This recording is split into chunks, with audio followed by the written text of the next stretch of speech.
Shut up and sit down. Welcome to Square Ream Podcast, everybody. Episode number 43. We have James Beard, legendary referee, and now bona fide movie star.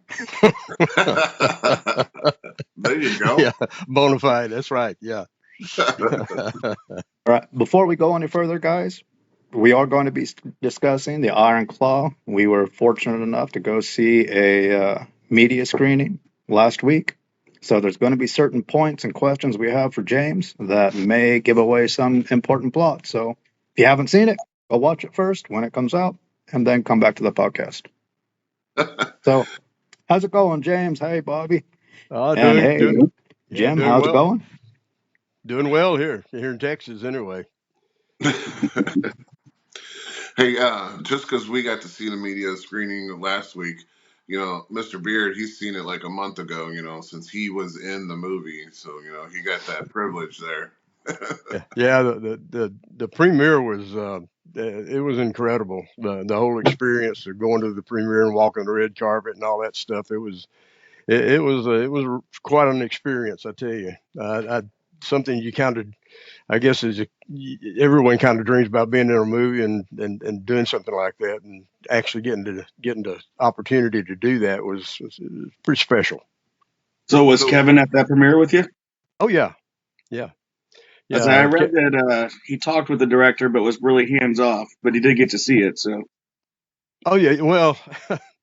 Yeah. I mean, he did talk to the director. I mean, even before, but he wasn't really consulted as far as the details of the movie and that kind of thing and writing it. But yeah, Kevin was there. The family had actually seen the movie even before the premiere, and they were all fine with everything. And Kevin and all the stars they came out before the movie was shown on the premiere and up on the stage and said a few words, and then they came back out again after the movie was over with and said a few more words, and then of course everybody was at the after party, which was fun, but yeah, Kevin was definitely perfectly fine with everything. All right, so take me back to that premiere at the beginning. So you got to walk the red carpet? Oh yeah. Was it crazy with the paparazzis and everything? Yeah, it was nuts, man. All the media was there, and like my wife and my son were with me there, and you walk out there and about 40 people are taking pictures of you, and you got to see a lot of folks that I hadn't seen in a while. I walked after I walked through the red carpet and everything. I turned around and Trish Stratus was right behind me, and I got to see her for a few minutes. Yeah, I hadn't seen her in a year or so, and you got to introduce her to my wife, my son, because he was all Google-eyed when he. I bet. Yeah. She's a sweat gal. She really is. But yeah, it was a heck of an experience. All the stars were there. A lot of the actors that were behind the scene that did the second stuff.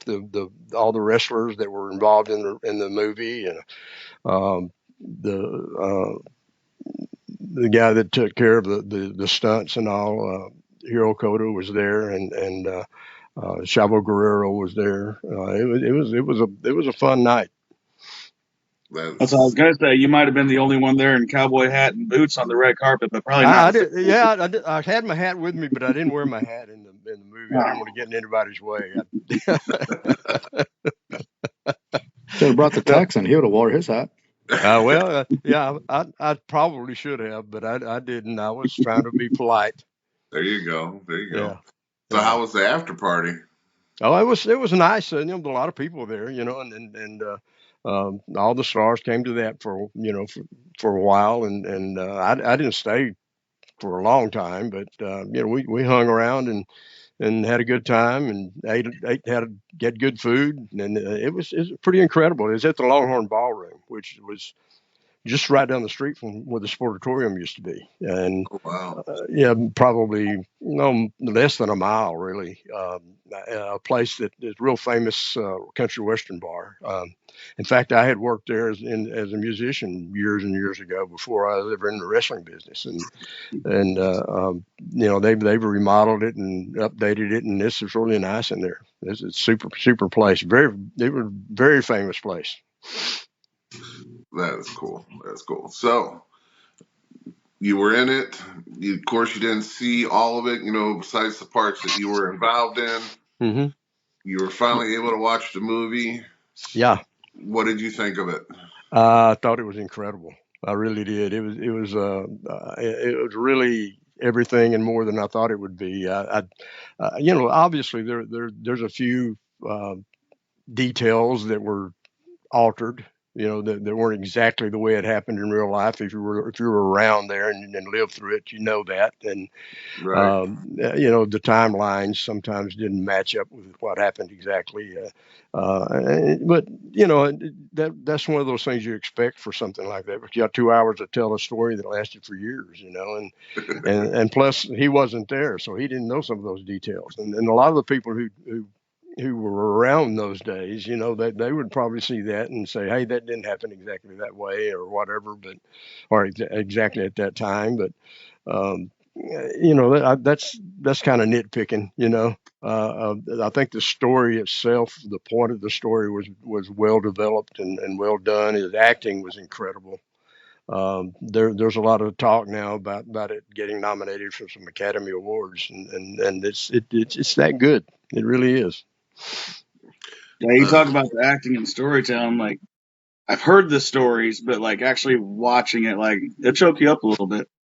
Yeah, there were some parts in there that having lived through some of it, and knowing the guys, it gets to you. It really does. And it's a hard story to tell because there's so much tragedy involved, and then that's really a lot of it. There's just one thing after another. It's almost unbelievable that it actually happened, but actually even more than that happened. It was just it was a hard story to put in on a movie and then try to make it to where people really want to come see it, because it could be such a downer. But he found a way at the end to bring it all together and give it some hope. And I think those last few scenes, they kind of got to me a little bit. They really did. It was pretty effective. Well, not in the last few scenes, but a little bit before that. I don't remember Kevin ever going after Fritz.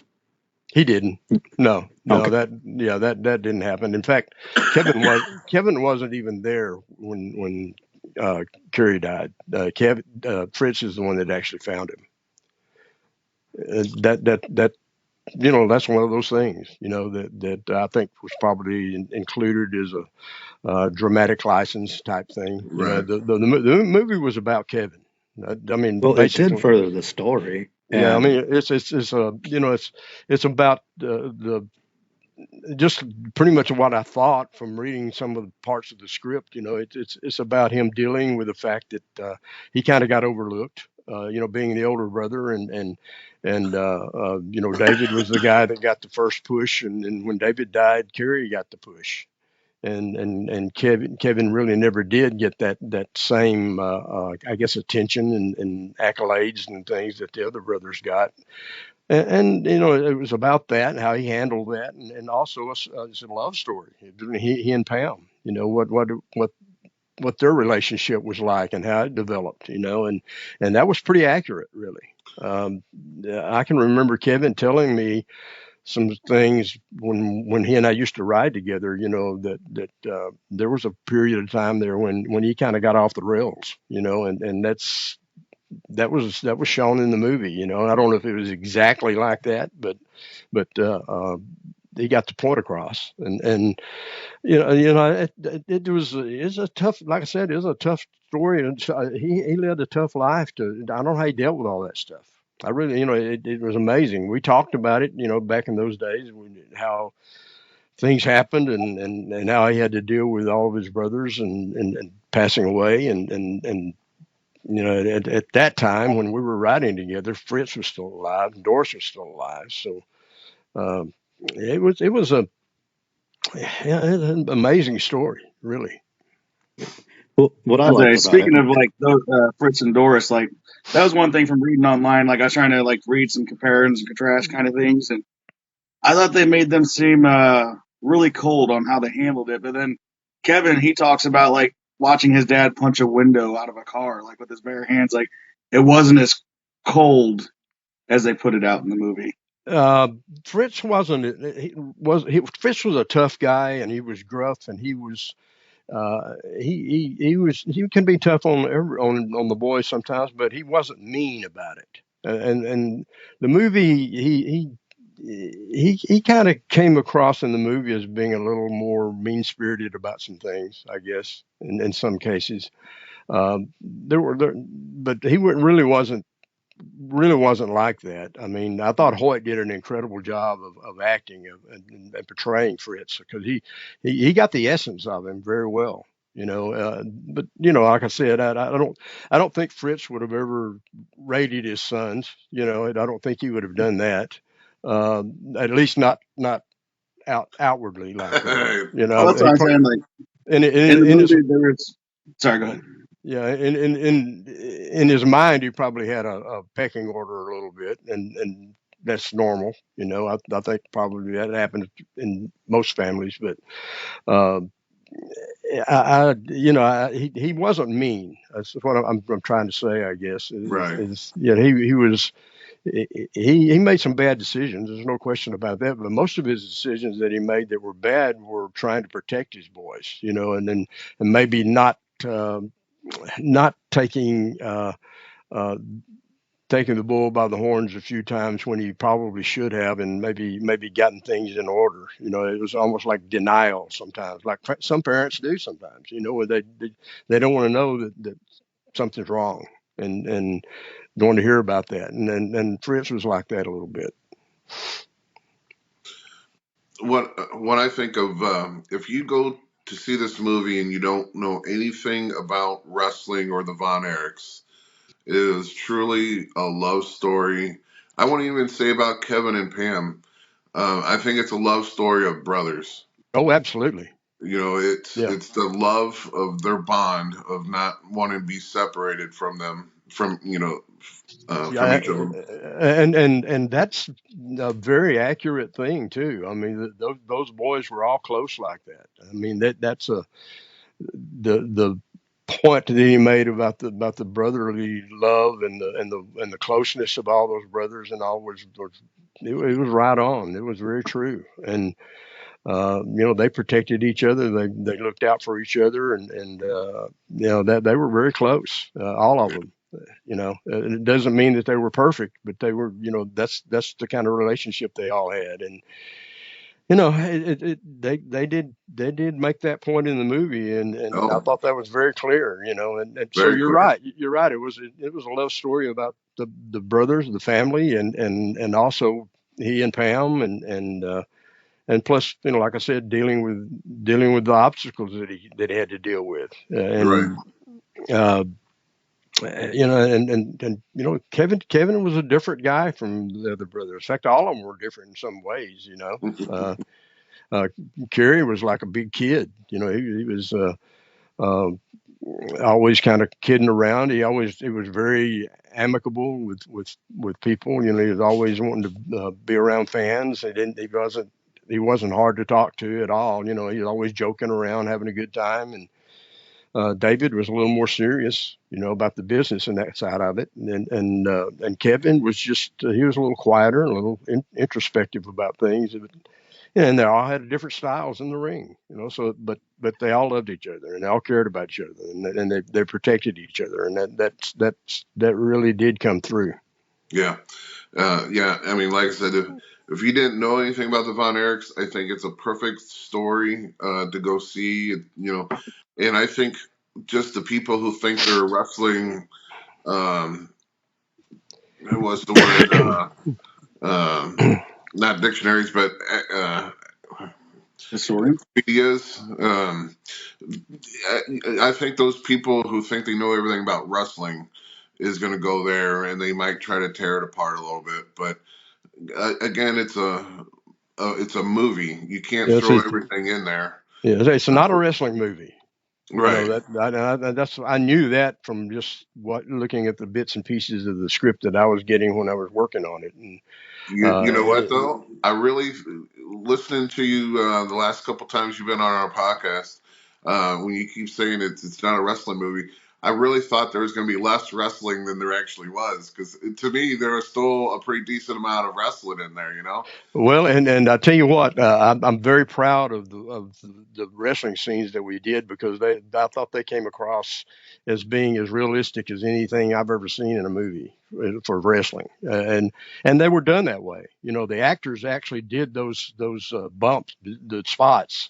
You know, that we would have guys in there that would show them how to do it, and you know, go run over it with them and that kind of thing. But when we actually filmed, they were the ones that were actually doing those things, I thought it was amazing that they did it as well as they did, and that's one of the reasons why it looks so real. Is not you know, not seeing a guy starting a move and then cutting away and then seeing somebody else come in and do it.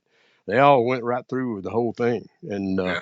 and I can tell you this too. It was, you know, even though Hiro Koda, who was the stunt director there, he was always trying to protect everybody, and he'd bring in those pads and all for guys to take bumps on. Most of the time, the actors just refused to do it. They wanted to do it the way it was done, and I think that helped make the thing as realistic as it was. And Chavo did an incredible job of working with those guys and teaching them, you know, I was very blessed to be able to help, you know, kind of guide them in how some of the guys would react and act and move and that kind of thing, and they all took to it. You know, when you make a suggestion to them, that they would ride on with it, and I thought the wrestling scenes were the best I've ever seen in a movie. Yeah. After watching the film and then watching it, I got the impression that Sean was going for a 70s Rocky style with what Stallone and John did with that, because it seemed like he was doing the wide angle shots with the wrestling, and then would cut in the romance between Kevin and Pam and all the brothers. Yeah. And when A24 did a first look, Zac said it's a love story between brothers. It's a brotherly love story. Yeah, and that's for sure. Yeah, and you know, it could have been just completely depressing, the whole thing, you know. But I thought him adding those scenes at the end, the way he did them, it really kind of lifted things up a little bit, and that kind of brought everything together, and it just fit. You know, I thought it was incredible. I don't care what you feel about, you know, spiritual things and that kind of deal, but I thought that those things were necessary that he added at the end, and it really made the movie kind of complete, I think. Well, you don't want to walk out of the movie depressed, especially when it's about love. No, and I don't think anybody did. You know, I think No. a lot of people. I read a lot of early reviews that the guys had seen some early cuts on it and things, and I don't know if Sean went back and added some scenes, you know, those things at the end or what, but I'd heard some things about, you know, this is going to be a downer and that kind of thing, but yeah, the story, the tragedies, that's a downer for sure, and what he had to go through and deal with it was, but it didn't end that way, and I was really pleased with that. When A24 released the first look, when we put it on our Instagram, we didn't put it on the Facebook or our YouTube page yet, but we will at the beginning of this podcast. Zac said when the highest he went off the ropes, somebody stood up and said, "Now you're flying, boy." First thing I thought had to be James. Yeah, he did that well. You know, he had it down. You know, and he was incredible to work with. You know, if I gave him a suggestion about, you know, Kevin would do it this way or Kevin would react this way or whatever, he'd do it. He just nail it. And he was just a lot of fun to work with, and very dedicated to getting it right. And it was an incredible experience, the whole thing. I don't know if I told you this on the last time I talked to you or not, but when I finished, my last scene was the scene with he and Ric Flair, the match with Ric Flair at the end. Okay. And I finished that was my last scene to be a part of, and when I finished that, I got out of the ring, and that was an all-day process, by the way. It's not like you do it in one take by any means, but Right. they'd get all kinds of angles and everything else. But I got out of the ring, and I walked around, and I was going to say goodbye to Sean and them, and he had the assistant director announce that was my final scene. That was the end for me, and she did that, and the whole place I got a big hand and all that kind of stuff from them, and which was cool. And then I turned around, and Sean and Zac had come back out of the dressing room, and he gave me a big hug and thanked me for helping him. So that meant a lot. That was a special moment. Oh, I bet. Yeah. Looking at the guys who played the brothers, the only thing, and it's just the wrestler in me, I wish Zac didn't get as buff as he did, or if they would have moved him to Carrie, moved him to Carrie's spot, because he was a big guy, especially playing Kevin. Yeah, he did. He got cut up for sure. He was very dead. All those guys look good. I mean, oh yeah, David wasn't necessarily a big muscular guy, so that was pretty accurate, Right, that was easy. And you're not going to find somebody like a Carrie Von Erich. I mean, he's like a friggin' god, one of them, Well, that's almost how Zac looks, though. Zac looks like he was chiseled in fucking stone. Yeah, he was. He was definitely dedicated to getting that look, and yeah, and he nailed it. He for sure, Jeremy Allen White, they said he put on 15 pounds, and he said he was watching Zac Efron's workouts, and he's like, "You're insane." Yeah. Jeremy had a real knack for the wrestling part. I mean, he really picked it up fast, but trying to be Carrie Von Erich is an impossible task. But I thought he did a great job of it really wasn't about Carrie, so that wasn't as important, I don't think, to the movie right. as having the physical appearance, that a lot of people will probably complain about that know wrestling or world class right. fans. Like I said, it's just the wrestler in me, because out of all the brothers, Carrie was my favorite. Yeah. And he looked like the Greek god, Yeah, I was closer to Carrie too, but that was natural because that's the kind of person Carrie was. He was just a naturally friendly guy who was outgoing, and like I said, he was like a big kid. He was always cutting up and having a good time, and he was just that kind of person, and more of a public person, I guess, than Kevin was. And Kevin was a little more private and the family guy, you tried to get a little more serious about that, I guess. But and as it turns out, that was probably the best thing, for him. Yeah. But if the movie had been about Carrie Von Erich, then that would have been a problem. But I don't think, right. I know. Yeah. But I mean, I almost think that movie could have gone longer, because it seemed like towards the end of the movie they kind of sped up the timeline. Yeah. Well, you got 147 minutes, so you're already over 2 hours. And right. And I think Sean was afraid of and that's one of the reasons why that Chris wasn't involved in it, because there's another story to tell, and then that would have added more time and another tragedy, and the way from what he told me is and not putting the fans through, or the film goers through, another death, it was already enough, enough was enough. Right. Yeah, I actually read that he actually had him in the original script and had to write it out. Well, and honestly, Chris, Chris was a good kid. I like Chris. He was a great kid, and he tried hard, but he really had no impact on the wrestling whatsoever. He tried, and for what he did okay, but he just wasn't going to ever be what the Von Erichs stood for. And Mike really, to some degree, was the same way. You know, Right.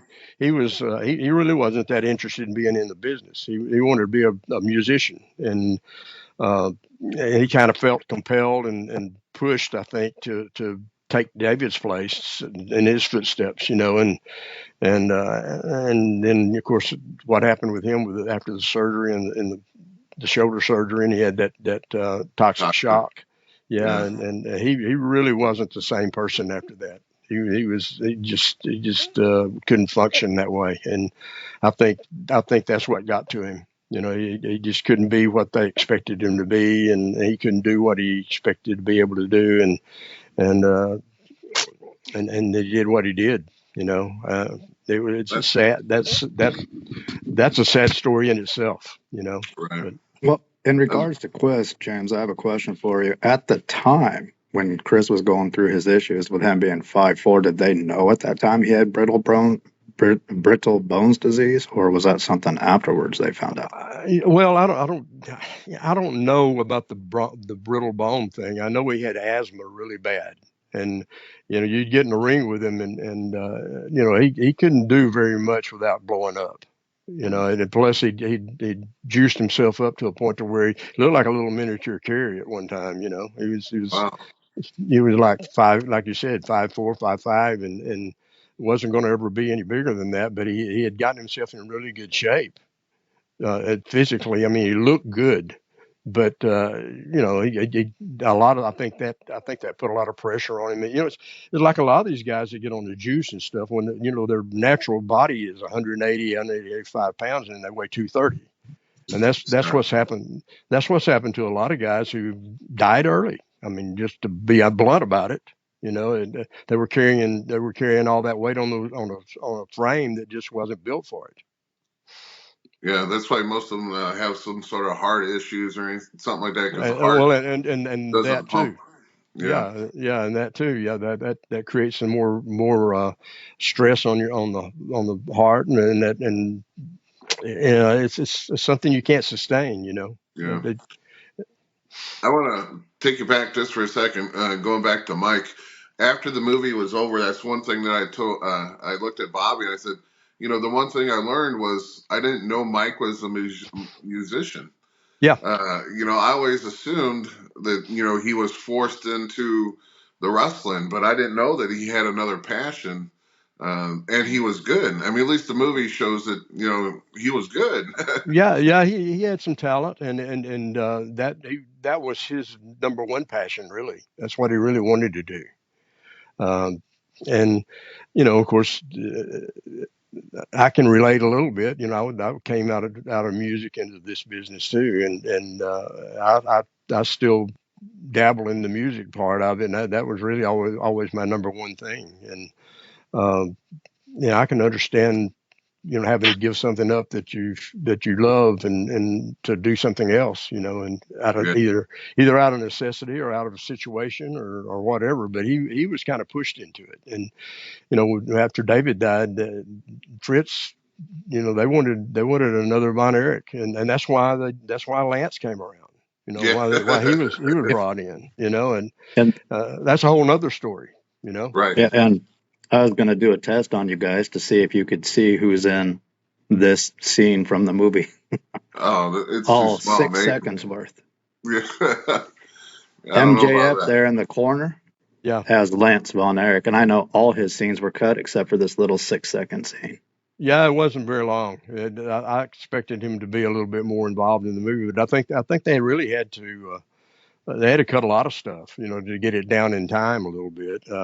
I did a lot more stuff too. You know, I got a little more movie time than I thought I was going to get, to be honest with you. But uh, Well, we were proud every time we seen you on the screen. We were hooting and hollering. So, yeah, it was an interesting thing to be involved with for sure. well, before Nate and Bobby jumped on, I was telling Mr. Beard that this should have been like a sitcom. This, I mean, the whole family, they could have took that movie and made it into what's those uh, like a mini Soap series opera, or something. Yeah, like a soap opera. yeah, They could the whole family could have just been one soap opera. yeah. You know, all the tragedies, all the ups and downs. Oh my God, everyone would be hooked on it.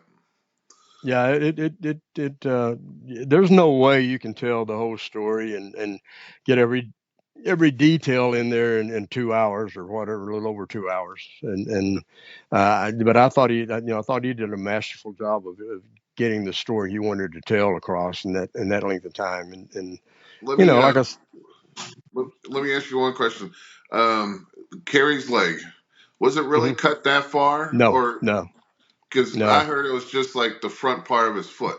No, it was right around his ankle, that area. The what happened is when he had the motorcycle accident, they actually fused it together first, and he tried to come back too soon and injured it again. And that's when they had to amputate.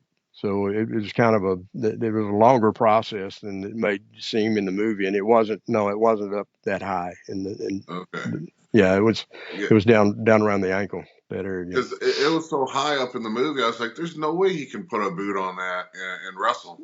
Yeah, yeah, no, it was the prosthesis was like he had his ankle fused together at one time, and then it messed it up even worse, and that's when they had to do that. But yeah, and it, you think about that and think about how he did all that whole WWF run Yeah, that was whole run was with one leg.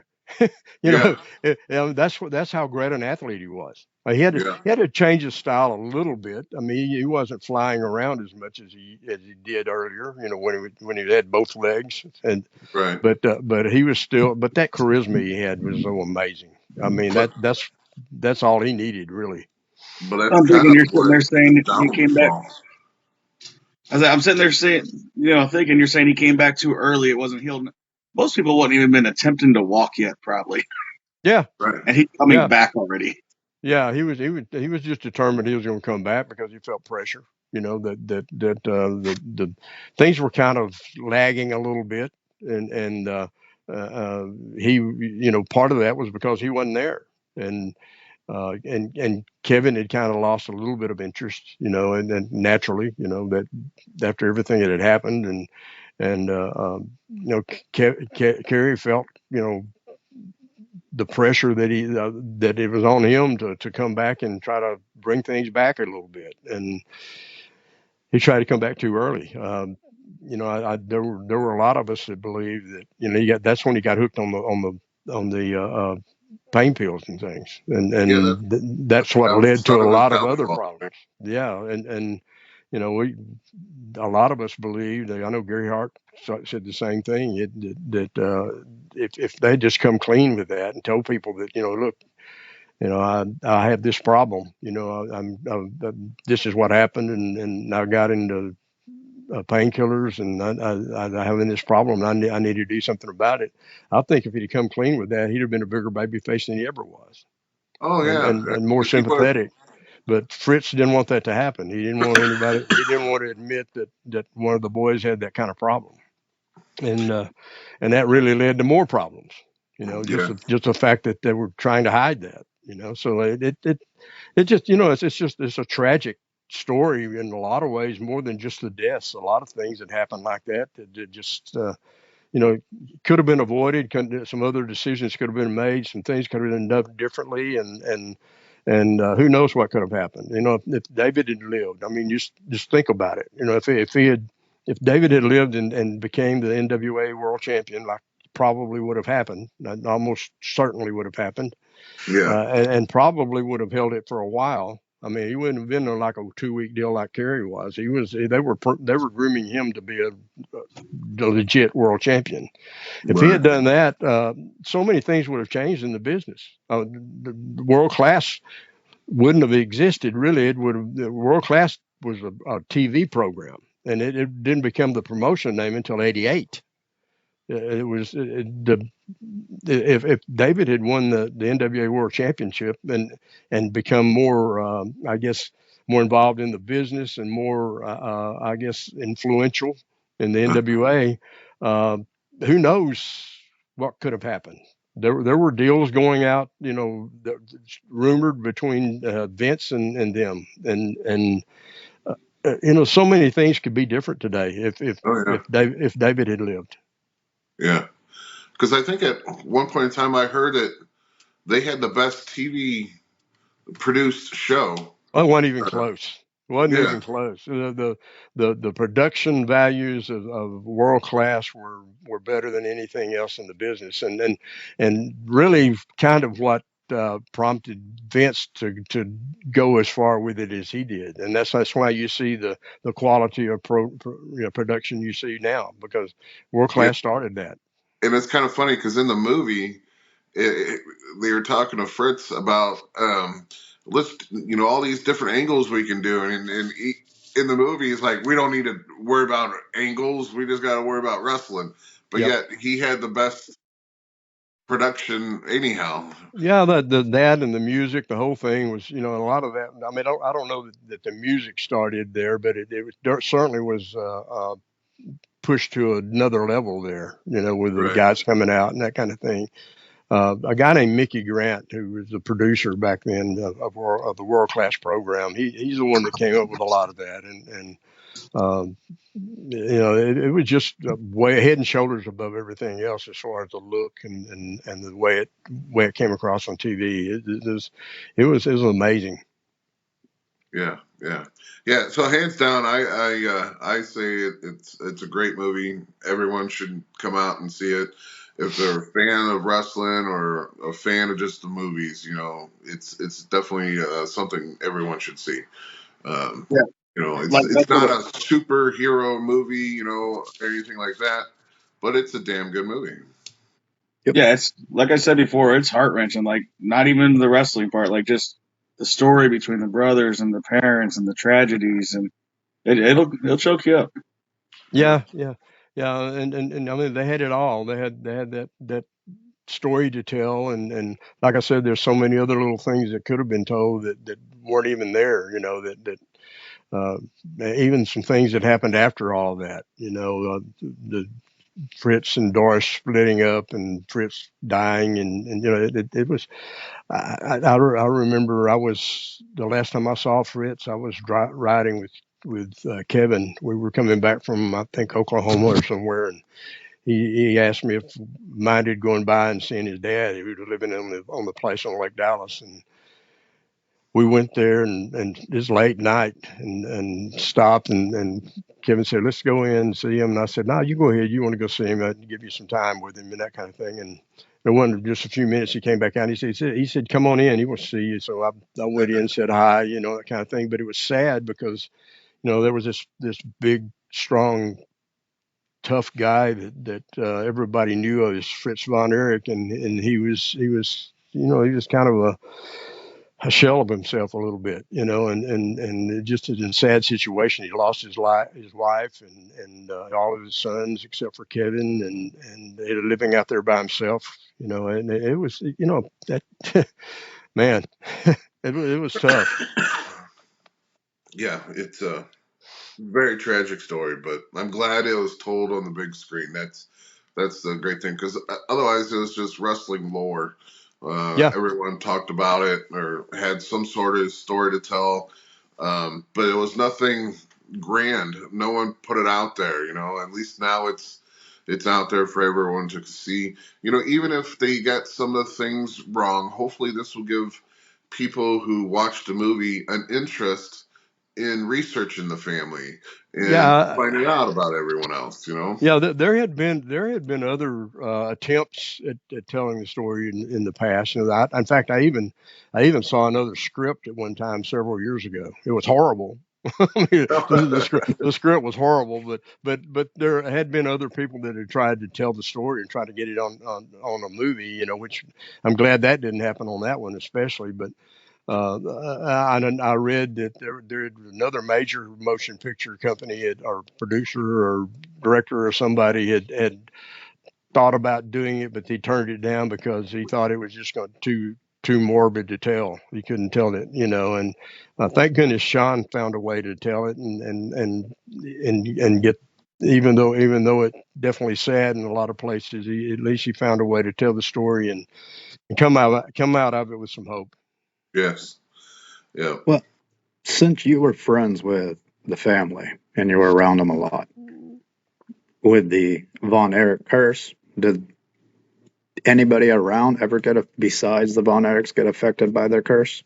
Anybody that wrestled with them or a part of it? Well, I mean, they when they start talking about a curse and that kind of thing, they're not just talking about the Von Erichs. They're talking about Gino Hernandez and Bruiser Brody and and those guys, because they were things that happened to them. I think they try to connect all that together somehow, but Right. there's no curse to it. It's just a tragic situation here and there, and maybe some mistakes made and bad decisions made and that kind of thing involved. But it's no curse. Those guys were very spiritual guys. All that part. I don't know how that comes across so much to people, but I mean, Doris, obviously, you saw that with her, and they were all that way. They all had a lot of faith. Uh, I can remember Carrie talking about, going home to be with his brothers, and that kind of thing. And of course, we tried to tell him, Carrie, things aren't that bad, man. Just hang in there. Things will work out. But that on one side of it, it's that's a dumb decision to make. But on the Right. other side of it, you understand that he had that faith that that's where he was going, and it's a hard thing to reconcile sometimes. Yeah. Um. Yeah, I read that Kevin actually said in a thing after the movie that he didn't ever believe in the curse, that he was just bad No, stuff happened to his family, bad things have happened to others. His was just in the public light.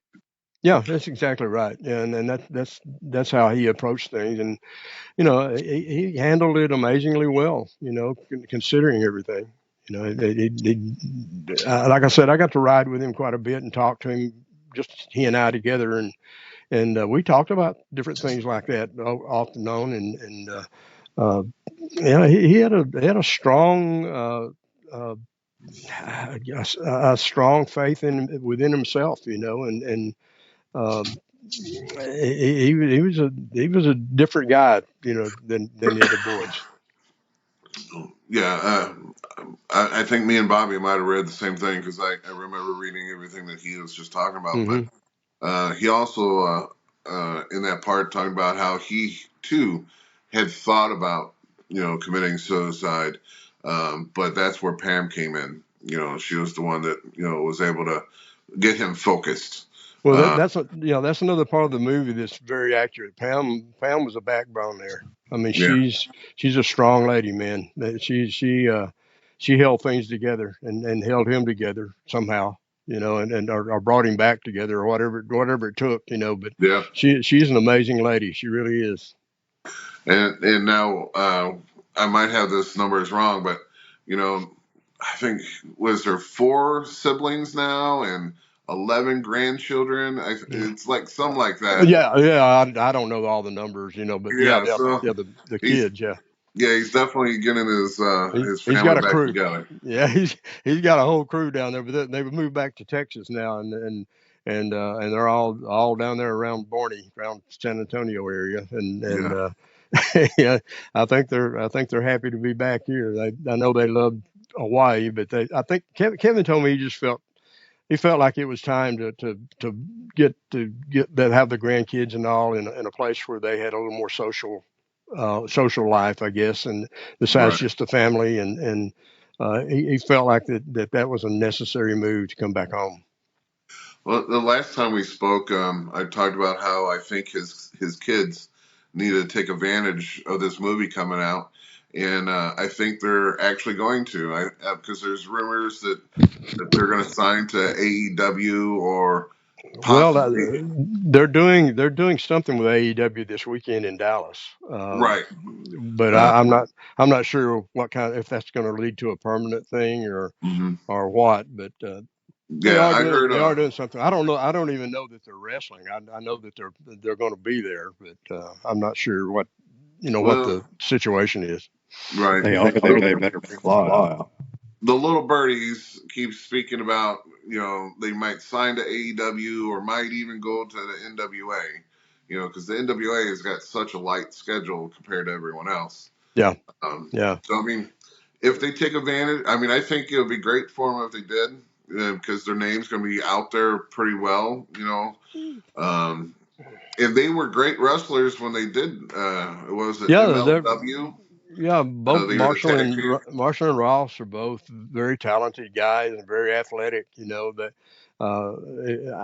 if they had just concentrated strictly on wrestling all these years, I think they could have done very well. But they had other priorities, and they understood where their priorities were, and that's family for the most part with those guys, Right. and maybe they're at a point now to where they can do it a little bit and get back into it some. I don't know. I'm not sure what their mindset is about that. I talked to Ross a little bit at the after party, but I didn't get to see Marshall. He was floating around somewhere, but Yeah. yeah, they're both great guys too. I mean, they're just super guys, and yeah, I hope whatever they do, I know that they'll do the right thing. Oh yeah. Yeah. So I don't want to keep talking about the movie because I think it's great and I want everyone to experience it. And I think if we keep talking about it, we're just going to keep finding little things that we would have changed in it.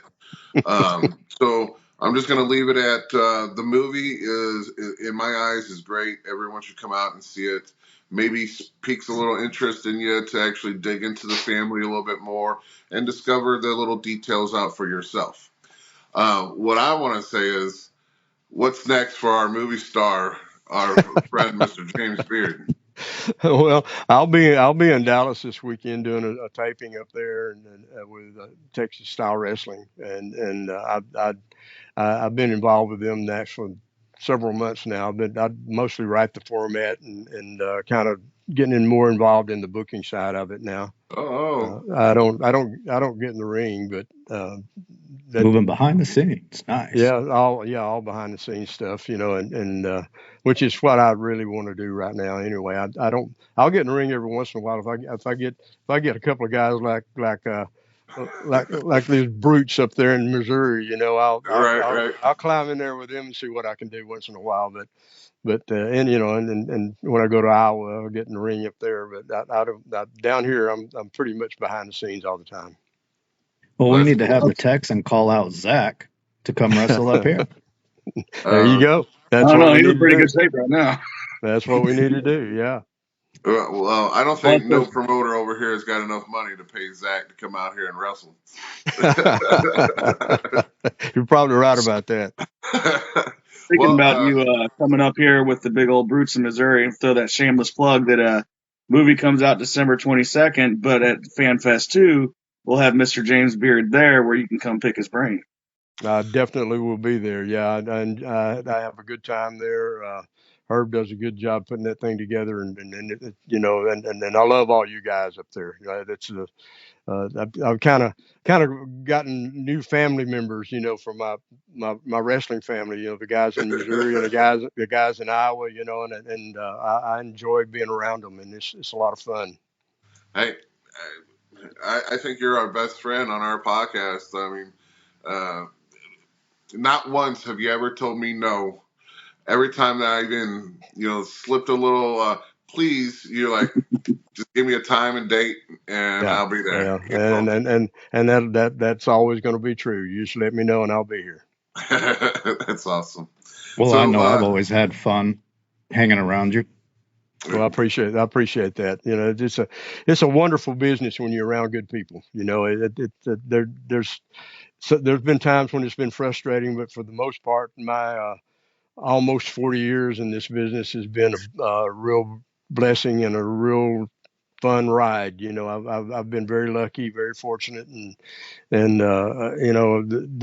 especially the last 10 years or so, and getting to do some of the things I've been able to do, and involved with some of the people I've been involved with, and the organizations, like Herb's organization there, and the Traeger Hall of Fame, and it's just been a great ride for me, and I've been very blessed, very lucky. Now you're a movie star, so I mean, And now, it's and now I'm a movie star. Another feather in the hat. I don't know if star is the right word, but we'll keep it as a star. You're a star. Hey, look, I was in the movie and I got my name in the credits, and when I saw that, I was like, oh my God, that's unbelievable. Not just any movie, but a movie that you said being talked about for nominations or awards. Yeah. I won't be surprised at all if it doesn't get nominated for something. Yeah. I think it's that good. It really is. Yeah, I agree, and that's all you hear. As soon as you start typing in anything about the Von Erichs, it talks about the movie, and it talks about how everyone seems to think that it's going to be, given some awards and some achievements and everything. I mean, you could have taken that subject and that story and made a kind of campy, silly thing about, like a TV movie type thing on it, and it wouldn't have been anywhere nearly as effective and as dramatic and as good as what Sean Durkin produced. Sean did a good job. He really did. He did incredible. He wrote it and directed it, and I thought he was just wonderful. A great guy to work with too. And shameless plug for us, when I went to look at some behind the scenes stories for some of the scenes that I wanted to bring up tonight, out of the top 20 searchable things on Google, we come up 5 times. So half of the things that came up in the top 10 were things that we had done. Well, it's not us. It's this gentleman right there that that became the movie star on us. That's yeah. Well, I don't know about that, but I appreciate you guys too. It's just been, these I don't know how many I've done podcasts and things to people asking about the movie. There, a lot of people are curious about it and that kind of thing, and it's been a fun ride. I've still got a couple more to do here and there, but I'm here for you anytime you want me to be. I actually did a podcast earlier today with the British Broadcasting Company about a series about Bruiser Brody. So talk about that just a little bit. What are they? What do you think they're going to do? I have no idea. I just did an interview with them today, and they asked me a bunch of questions and probably talked to them for close to an hour, I guess. All I know, I think it's an 8-part series, something, so it's going to be a big deal too, I think. And the BBC's behind it, so it's going to be good. Yeah. And they better bring you on since you were there. That part of the movie was weird for me. Not knowing Bruiser or anything and just seeing him talk normal. It's like, no. Where's the barking and the wild man? Like, where's bro? He can't just talk. Yeah, well, that was one of the questions they asked me today. What it was like outside the ring, and he was really kind of a quiet, soft-spoken guy for the most part. He wasn't that maniac that you see in the ring by any means. It just because Barbara always talked about what a great family man he was. Oh, that was his priority. That's why he did what he did. It was all for his family. So I remember Barbara's story talking about taking him to the airport, where he's got his hair pulled back and he's walking halfway there. He gets halfway there, and then the hair tie comes out. It drops down, and now Frank's gone. Bruiser's there. Yep. He goes from Frank to Bruiser there. Yeah, that's right. That's what he did. He was an amazing guy. He really was. And he was one of the first ones that actually saved his money. Because even in the book, she talked. I think it was in her book that she talked about how he would eat tuna fish on the road, just so he can send all his money back. He was very frugal. Her and the boy, Yeah.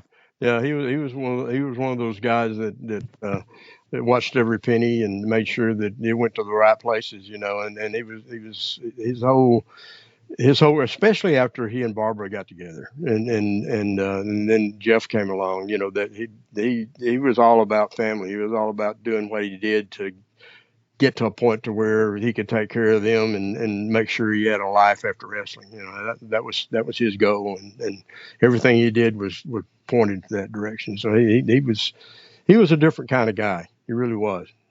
You know, I'm sure they can do a movie on him too, because No, he's another easily. one. Easily. That you Yeah, know, the unfortunate part about it is that really would have a tragic ending. You know, right. and unfortunate ending that shouldn't have ever happened. I'm not sure how you could spin that to a positive No, to it'd be end that hard. movie. It'd be very hard. Yeah, and, you know, But unless you made the movie about Barbara, then yeah, you might That's true. you but might could do that. But some of yeah, the she best what? movies are the ones that unfortunately end in a tragedy. Well, yeah, you're sometimes that happens. There's a way to tell it, I guess, but Yeah, yeah, yeah. I just, you know, the positive thing about all of it is Barbara. You know, she wasn't around much, you know, during his wrestling years, but after about 10 or 12 years ago, she started kind of coming around and doing things and going to places, and she's become a real dear friend. She's a sweetheart. I love Barbara. oh yeah, yeah. She, I mean, she comes in once a year for us, and she's been doing that for years. And Yeah, now hanging out with her at the CAC, and you know, last year with me up in Iowa with you and her. You know, yeah, it's yeah. I've created my own little family too with wrestling, just like how you said you did, because you know I watched all that stuff. You know, I wasn't part of wrestling back then, so it's great being able to talk to everyone about that time period. Um, so I'm just honored that I got a bunch of you guys to call me friend. you know, Well, it was an interesting time period to be involved. It sure was, and you know, I know a lot of people are curious about it. You know, and it's nice to be able to retell some of those things about especially the positive parts. You know, yeah, about the guys that you respected and the situations that happened that were fun and interesting and might still have an impact today. Sometimes, you know, yeah. it was you know, it's fun being a little part of history sometimes. You know, Herb had me kind of co-host his the SICW show Hmm. on YouTube because unfortunately he's still kind of under the weather. Yeah, Uh, I mean, he's getting better. good. I'm glad to hear that. I sent him a message and Yeah, see how he was doing. yeah. I mean, it was. You're kind of wondering when it first happened what was gonna happen because like he was so weak, but now he's getting better. He's getting moving around. Showed up to work. Stuff like that. So it's definitely on the positive side of things. But Good to anyhow, hear. he had me co-host his YouTube channel this past Sunday, Hmm. and I was talking about these fan fests and about how they're so important. And a lot of people might not think like oh, I'm going to say it, but for the legends to come in and spend a little bit more time with the people now, unfortunately, before they pass, because we've had a lot of wrestlers pass this year and the year before. These fan fests are more important just for us to meet them and learn their stories and spread their stories. Yeah, Um, and that goes both ways, really. You know, I was, and so when you were talking about that, that made me remember that my old buddy Skandar Akbar and Gary Hart, they were both very kayfabe, very private about the business, you know, all through their careers and everything, and they would kind of scoff at doing anything publicly like that. And toward the end, both of them started attending a few of those. mhm. And I was happy to see that because they got to see how respected and how much they meant to the fans of that era and the people that watched them, even the ones that hated them, you know. you Yeah, know yeah, they got to see what they meant to everybody, and I was really happy to see that they got to experience that and see that and feel that, because that was a positive thing for them too. It wasn't just for the fans. It was a good thing for them. And Gary passed away right after attending one. Yeah, he had been somewhere with Ack, and I think Bill Irwin was with him. Mhm. And he got back home, and just a couple of 3 days after that, he passed away. And it was sad, but I was really happy to know that he got to see, how much he was appreciated, and how much he was respected. And same thing for Ack. It goes both ways, man. Yeah, It's not just a fan fest. It's something that's positive for the guys that attend it and participate in it too, if they look at it that way. yeah. Hey, why I got you? Any new news on Black Bart? Yeah, Is I talked to Bart a couple of days ago. He was a little under the weather, but he was having some more tests run, and waiting for the results of that. They had done a test and something didn't go right with it or whatever, and they had to redo it. But so he's hoping for the best, and we're praying that the news is good when they do that. So far, he's done well, I and heard he was cancer free. Is it well, at the last time they looked, they couldn't find anything, and this good? that they're doing another one. Just Like I to said, follow up. that's what this is for, to make sure that it's still in that shape. And that's what we're hoping for. Yeah. He's a strong guy, and he's hanging in there. But he's still old Bart. So Bart's Bart. Yeah, yeah, That's yeah. On the Frank miniseries, do you have any idea when that might be, like I don't. 2026 or something? I would imagine it's going to be a while, because they're just starting to put everything together, and they were telling me it's like 8 parts, so it's gonna take them a while. I think. I don't. They didn't let me know what the time frame was, but I'm sure it's going to be a big deal too. And probably the the talk and the scuttlebutt about the Iron Claw is probably one of the reasons why they want to do something like this. oh yeah. It's going to raise some more interest in not just wrestling and the Von Erichs, but in wrestling in general, and I, I think probably maybe even our era. Sam, Well, we thanks talked to you, about that James, after we're getting watching the movie. contacted by people in the UK and Italy. Yeah, yeah, yeah. It's going to be a big deal. I think it's going to have a big ripple effect. Bobby, what were you gonna say? I was just gonna say we talked about that after watching the movie. How we think it'll bring in more of the people that used to be fans, not so much, or even like new fans. Like it should draw a lot of interest towards the business. Yeah, I I think so too. I think wrestling right now is in a not a big boom, but it's in a boom stage because you got more wrestling now on different platforms, on different channels than it's been in a while. You got TNA coming back, you got NWA doing their thing, WWE on what WB here pretty soon. Um, so I mean AEW. I mean there's a lot of wrestling. Um, so I think we're in our own little boom right now. So anything that we can put on top of that, like the Iron Claw or the Bruiser Brody story, the only thing that I hope, when they did that Dark Side of the Ring, they had Tony Atlas talking about his version, and of course everyone's got another version. But you know how they had who was it? Was it a duel that someone had a little power play in the background in Puerto Rico as well?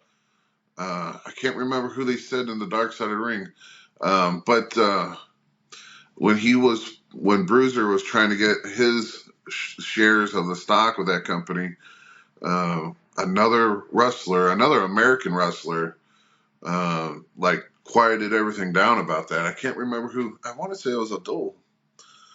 I don't know. I'm just speaking on my ass right now, but I'm interested to see, because some wrestlers contradict the other wrestlers, so you still don't know who to believe. And of course, Well, there's only one man who knows the truth, and he ain't speaking. So yeah. Well, it's just, it's like I tell people a lot of times when they start doing interviews, and even about this movie, The Iron Claw. If you go out and talk to 10 different guys who were around during those days, you're going to get 10 different versions of the same story. And that's true with all of us. I remember things differently than some people might remember. And sometimes when you experience something with another guy, he sees it from a different angle. And that's just human nature. That's just the way it is. So right, it's you just try to get the best version of it you can get and then go with it, I guess. But yeah, that's just the way things are. I think. Like in any of our history, whether it's wrestling or war or whatever, it doesn't matter what it is. You can count on the fact that what we're getting is a watered down version of the truth. To right, some degree. right. Yeah. The Well, every wrestling, time I think about when I wrestled, all I remember is I sucked, and I don't think anybody would disagree. the wrestling show that you're a part of now, are Hmm. they on YouTube? Or are they on? Yeah, it's a streaming deal. Yeah. It's getting better. It's a since I've been involved, we're trying to really stress the name of the company is Texas Style Wrestling. So, Texas Style that Wrestling, that tells you what it should be, and right? and we're trying to get it to a point to where that's what it really is. And which is kind of hard hitting action Sounds like and I would fit in. yeah, you'd fit right in. Yeah, absolutely. Yeah, yeah. So Something you can't see through. And you can believe in, and that's really what Texas wrestling has always been. They talk about it being a brawl and that kind of thing, and sometimes it was, but it was really just tight, uh, tight work. right. Where everything was believable, and everybody took it seriously, and that's the key to it. So did you say that we can catch that on YouTube, or what streaming service? You know what? Just look up Texas style wrestling I on say. yeah, and you can probably find Okay. it on whatever that So I service just is. Googled Texas Style Wrestling. It's TexasStyleWrestling.com, and videos are right on here. I got one playing right Yeah, now. there you Oh, go. perfect. Yeah, Okay, awesome. yeah. So anything else that's going on in the near future? I'm not really as active as I once was. I still work with there's a group in Louisiana which is I consider like a teaching promotion. A friend of mine, Danny Davis, runs it, and he's Cool. got about 20 students or so, and I go down there about once a month and work with those guys and Danny try to. Davis, the same Danny Davis of No, no, OVW? this is Dapper. He was Dapper Dan in Global. Okay. There's two Danny Davises, and I work with both of them. I do them both, yeah, and of course the other Danny Davis is a great teacher as well, Ohio Valley and that and up in there. But this Danny Davis was Dapper Dan in Global, and he's got some students, and some of them are coming along now pretty well. When I first started with them, they were greener than a gourd, but some of them are really getting the hang of it, and I'm proud to be kind of passing it along, and Yeah. that's what I do. I still work with a few promotions around once in a while. A BIW out of Louisiana and Arkansas, and I go down there once in a while and work with them, and a couple other places, so make an appearance here or there, but I just my main goal is to try to educate, try to pass along whatever I can pass along, and hopefully some of them will Yeah. take it for what it is and do something with it. I'm not one of these guys that thinks everything old is better than new, but I do believe there's some traditions and some values that you have to hang on to, or otherwise you lose what wrestling is supposed to be about. I agree. I mean, I don't have near the years of experience as you, but just my part in the Ace Academy, training with Bob, all the new students for Herb. I love that. And our bodies in wrestling don't last too long. And God knows my body has told me the last few years that, hey, your days are numbered. Well, So I yeah, really just want to yeah. keep my foot in the door, at least train the new batches. Yeah, that keep contributing some way, and Right. even when the time comes that you're not in the ring as much or at all, then there's always something to pass along, and just like you're talking about Bob, we're talking about Bob Orton. Yes. Uh, uh, you're not going to find anybody that knows any more than he does. I mean, that boy, he's the real deal. I made lots of Japanese trips with Bob and Yeah. became good friends with him. And I have so much respect for that guy. He's just incredible.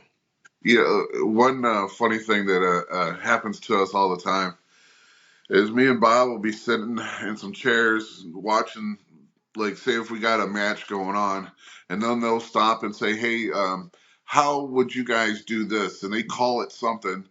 And Bob will look at me and be like, what are they asking? And I said, I have never heard of the name of that move either. So, they stumped two generations. Well, that happens to all of us guys. But I kind of tried to stay away from the business for a little while, and I come back and started working with some of the younger guys and that kind of thing, and they started calling all these holes and spots and things, and I finally figured out that they're doing the same things we were doing. They just call them something else. Right. I think what happened is there was a time period there where a lot of the guys, when the territory started dying off, that a lot of the guys just quit and left, left the business. And so the things that the way we did things, and the way we called things, the way we communicated, all of that stuff there was a part of the chain that got broken there, a Yeah. little bit. So some of the guys that came along later, they didn't know how we called it or what we did with this, so they just started making up their own thing. It's like Yeah. It's just it's funny. something simple like I kept hearing guys going, I want to give you a back elbow, and I'm like, what the hell is a back elbow? And I found out it's just an elbow. Right. That's all it was, duck the elbow, and I was like, okay, I got you. Let's say the same thing happens in amateur wrestling. We got a new coach that's from California, and they're going over what they say inside singles, and I'm like, what is that? And she starts going through it. It's like, well, you're talking about a high crotch. You mean inside single?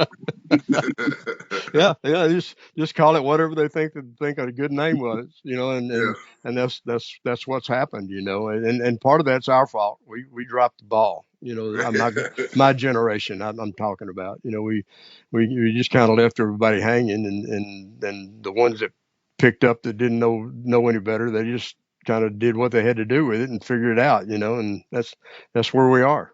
Yeah. I think I asked you before. Any news on the second book? Yeah, I'm getting close. I actually finished it, and then Okay. I've gone back and rewritten a few things, and I've got a couple of more things I want to add to it.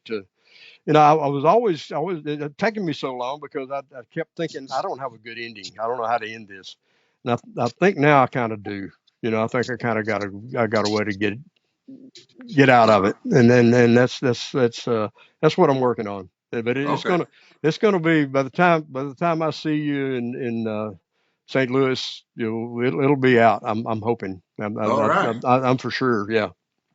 I don't know. Now, The last documentary that had an ending that worked real well was some dude named Bobby D on the ring holding his heart up. It's a good way to end the book. there was a documentary done here in St. Louis about wrestling at the Chase, and this guy over here, Bobby D, the perfect silhouette of a movie clip. He's up on the turnbuckle, arms up in the air, and then they fade to black. And yes, I mean, and he wasn't even there for the premiere. That's what gets me too. Oh wow. Yeah, but I guess it is what it is. But I don't know. I got his face the same color as his shirt, though. Yeah, I believe us coaching Little League tournaments that day. I'm very busy with that. We're doing 2 tournaments a weekend right now. Oh wow. More power to you. Yeah, absolutely. That's a good thing 8 to do. hours a day, 2 days in a row. I'm beat. Now, I can imagine. You're bringing up that younger generation, but then you'll probably help at the Ace Academy with that generation. You're a multi-generation coach, teacher. Outside of amateur wrestling season, I try to get up there once in a while. Not nearly as much as Texan, but Right. It's funny too. I'll just chime this in, and then we'll wrap it up. Everyone who is training down there, they always assume when they first meet me that I'm going to teach them my style of just being a brawler. Yeah. But I can teach you, the ins and outs of, the old school ways. Right. It's just that just because I don't do it personally doesn't mean, and I can sit there and they might bring a match to me and ask me how they do this series of spots and how they can, and I'll sit there and, I can visually just break it down for them, even though I don't perform the stuff myself. But, if you watch enough videotape and around a lot of people that's doing a lot of training, you can break all that stuff down. Sometimes the best coaches are not necessarily the guys that competed or did things that way. You study the business and study how things are done, and it's just like yourself. If you started wrestling a different way, you wouldn't be nearly as effective as you are. You do what you do because that's what fits, and that's how it works. It's like, I tell people, like, guys like Abdullah and all those big guys that did the gimmicks and stuff, that just brawled and that kind of thing. And even Bruiser, for that matter. Everybody thinks of him as a brawler, but he had 60-minute Broadways with Ric Flair. Yeah. So it's just because you can do it doesn't mean that's what you should be doing. Right. It's a matter of does it fit your character? Does it fit your style? Does it fit, what makes me most effective? And that would probably be kind of naysaying if you try to go out there and exchange holds all night long with somebody. They want to see you take somebody and club them over the head with something. That's right. And that's what works, and that's what you should be doing. So it doesn't mean that you don't know how to do it. It just means that that's not what you should be doing. Right. Hey, I've felt those calls a few times. They don't feel good. Every now and then when I buy something new, I always throw it on this too. So we were talking about Bruiser Brody, and I just got the latest figure that came out of him. This is from Heels and Faces. Kind of cool. It's kind of like a throwback to the WWF style wrestlers, but another little thing to put on my wall. It's a great picture of him, though, isn't it? Yeah. But anyway, man, much love, much appreciated that you come on. Anytime we ask, you're such a cool dude. Well, I can't ask for a better person. So I appreciate that. Yeah. So so you guys can check out this movie star in the movie The Iron Claw. It comes out December 22nd. A lot of people was able to hit the previews. And like I said, there's more previews coming out this week that people can check out before it actually drops. But it's a great movie. Anytime you see a wrestling scene, pretty much, this gentleman will be in the ring as the ref. He's got one book out already. Is it My Life? The third man. Yeah. Yep. And then hopefully in a couple months we'll do that second book. And then you never know, maybe a third book all about his life with the Von Erichs. Oh, I don't know about that. Yeah, I think if I get through with this one, I think that's going to be the end of my wrestling books. I might sit back and I've got some ideas for a couple of novels. Maybe if I ever get to retire, when I can just sit back and write. Okay. James, you're never going to retire. To sell the books. Put the goal out there to sell books at FanFest too. Yeah, for sure. Yeah. I mean, he's a man of was a jack of all trades because you can probably research him a little bit and you find out he's a musician too. So, but yeah, every time we have you on, it's always a great show, and we could talk on forever. But I wanted this one to be basically about thoughts and opinions about the movie, and I think we well established that it's a great movie for a wrestling fan or a non-wrestling fan to come see Yeah, it because it's about brotherly love and the love of a spouse and the hard nose of parents back in the day. Because my parents were kind of like not nearly as bad, but they were a little bit hard nosed back in the day, and sure. so it definitely brings out everything. And even this big lug got a little bit emotional watching that movie. So. I had to look over my shoulder to make sure Bobby wasn't seeing me. But Yeah, it's a great movie regardless. So come yeah, out see it. I plan on taking. We plan on watching it again. All my class at the Ace Academy, we're all going to get together and as a group go out and watch it again as well. yeah. So There's a big group here in my hometown that have big plans to watch it on the 22nd when it comes out here, and I'm planning on being with them when that happens. I'm anxious to watch it again the second time. Just to see what yeah, sometimes when you watch something the first time you miss a few things, or you yes, just don't definitely. catch a few little details and that kind of thing. I was sitting next to Aaron Dean Eschenberg. I missed his name, but the one that played Ric Flair in the movie. He was sitting next to Okay. me while I was watching the movie, and so we were yakking a little bit, and kind of Yeah. he hawing and high fiving and that kind of thing when certain things happen. But I'm anxious to kind of sit back and relax and watch it again and see how if I know it's as good as I thought it was, Oh yeah. and the ending just really it got me. It Yeah. really got me. Yeah, and I think it'll get a lot of people. Yes, I agree. Also, May was it May 17th and 18th? I don't know if you'll be here for both days or you'll just Oh be here yeah, on the 18th, both yeah, days. I plan on being there both days. Yeah. All right, so May 17th and 18th, you can also catch this gentleman for the SICW Fan Fest Part 2. First night is basically like a comedy type one man gang show. What was the name of that guy that was doing it? Um, God, now his name escapes me, so I'm going to look like a fool. Um, he's the guy with the magazines. Oh, Bill Apter. Bill Apter, thank you. Yeah. Yeah, so the Big. first night is Bill Apter's one man show. And, for all those people who haven't got tickets yet, there's separate tickets that you need to order for that, separate tickets for the Fan Fest. It's a Um, cool event, man. There were a lot of guys there on the last one. Or the first one, that really first one. And yeah, it was I was 48 surprised. legends.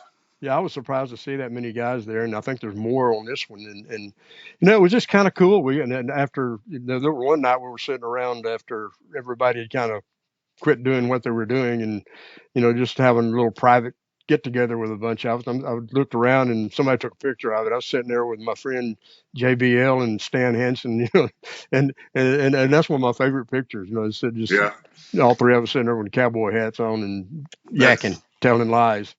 And that's speak, telling lies. Yeah. That's awesome. say, Um, speaking of the legends that are going to be there, the video I clicked on Texas Style Wrestling has Brittany Hotland, who's going to be Mm. there, Yep. and Tim Storm, who's also Yep. in this match, going to be Yeah. there. Yeah, Tim is planning on being there with us this time. That's gonna be a lot of fun because Tim's one of my best friends, and if you haven't been around Tim, or that's a guy you need to have on here and interview. He's oh, incredibly intelligent, just an amazing guy, and somebody I think he's like a brother to me, really. oh, that's awesome. Maybe Yeah. I'll shoot you a message later on and try to get his info. Oh, But absolutely. Yeah. because I know Tim was supposed to come last year, at least.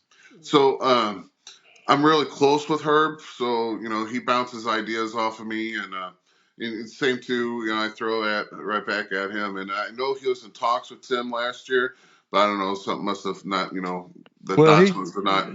he's kind of. It depends on his obligations with the NWA. NWA. Yeah, a lot of Yeah. times, so that sometimes gets in the way. But Right. yeah, he's planning on being there this time, from what I understand, and I'm anxious for that, because we've traveled a lot of miles together, Yeah. and plan on doing it again. Yeah. There we go.